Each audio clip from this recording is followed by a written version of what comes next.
नमस्कार, आप देख रहे हैं न्यूज हाट। मैं हूं आपके साथ इसमें सराफ।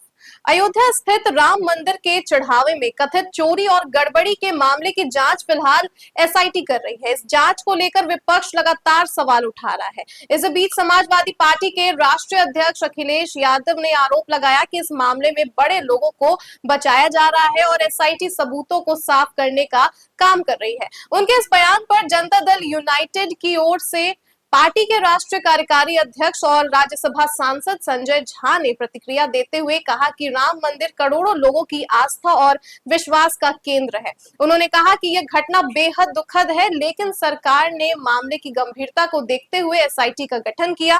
एसआईटी अपनी रिपोर्ट सौंप चुकी है और उसी रिपोर्ट के आधार पर आगे की कार्रवाई शुरू कर दी गई है। इसी दौरान आपको बता दें कि संजय झा ने बिहार सरकार के स्वास्थ्य मंत्री और मुख्यमंत्री नीतीश कुमार के बेटे निशांत कुमार को लेकर पूछे गए सवाल का भी जवाब दिया। उन्होंने कहा कि निशांत कुमार कम बोलते हैं और ज्यादा काम करने में विश्वास रखते हैं।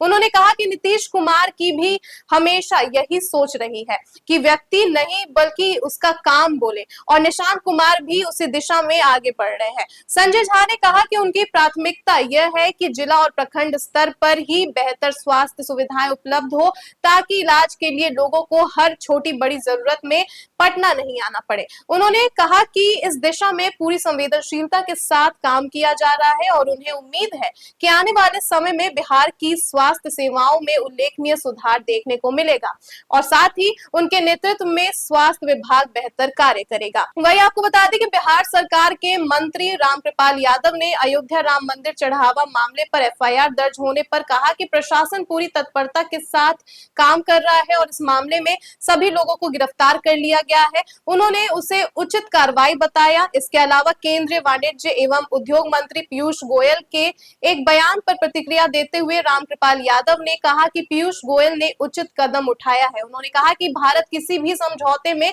अपनी शर्तों पर ही आगे बढ़ेगा और किसी दूसरे देश की शर्तों को स्वीकार नहीं करेगा। यदि कोई देश भारत की शर्तों पर समझौता करना चाहता है तभी सरकार उस दिशा में आगे बढ़ेगी। वही आप ये भी जान लें कि रोहिणी आचार्य ने भी इस पूरे मामले को लेकर सोशल मीडिया मंच पर एक्स पर बड़ा सवाल उठाया है। उन्होंने कहा कि दर्ज की गई एफआईआर में छोटे नामों की भीड़ है, लेकिन जिन लोगों पर मंदिर प्रबंधन की सबसे बड़ी जिम्मेदारी है उनके नाम इसमें शामिल नहीं किए गए हैं। उन्होंने सवाल किया कि चंपत राय और अन्य ट्रस्टों पर एफआईआर दर्ज नहीं होना महज सहयोग है या फिर बड़े नामों और कथित असली गुनहगारों को बचाने की रणनीति। उन्होंने अपनी पोस्ट में लिखा कि प्रभु श्री राम के नाम पर लूट मचाने वाले बड़े लोगों को क्या छूट दे दी गई है। उनके अनुसार राम मंदिर के चढ़ावा चोरी मामले में एफआईआर तो दर्ज हुई, लेकिन मंदिर प्रबंधन की जिम्मेदारी संभालने वाले बड़े नामों को कानूनी दायरे से बाहर रखा गया। उन्होंने सवाल किया कि क्या जांच और न्याय की सीढ़ियां ऊपर तक नहीं जाती और क्या यह एफआईआर वास्तव में कार्रवाई है या फिर आई वॉश है।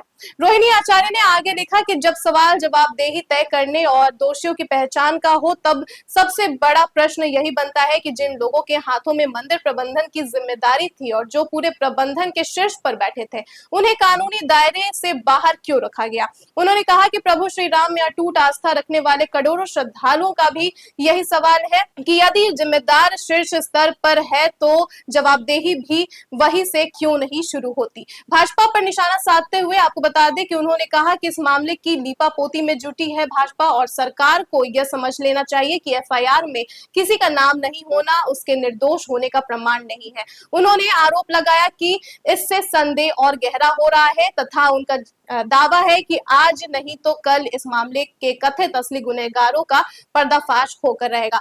तो आपको बता दें कि राम मंदिर में जो इस वक्त बड़ा चोरी हुआ है उस पर कई सारे जो नेता है वो अपनी राजनीतिक बयानबाजी देते हुए नजर आ रहे हैं। हमने आपको बताया कि जेडीयू के जो राष्ट्रीय कार्यकारी अध्यक्ष है संजय झा, उन्होंने क्या कुछ कहा, साथ ही मंत्री रामकृपाल यादव ने क्या कहा है और ऐसे में रोहिणी आचार्य ने भी अपनी प्रतिक्रिया दी है। तो उन सभी ने क्या कुछ कहा है हमने आपको बताया है और अब ये जो मामला है ये सियासी रंग लेते जा रहा है। आगे क्या कुछ अपडेट्स रहते हैं वो हम आपको बताएंगे। फिलहाल के लिए दीजिएगा इजाजत। आप देखते रहिए न्यूज हाट। बहुत बहुत धन्यवाद।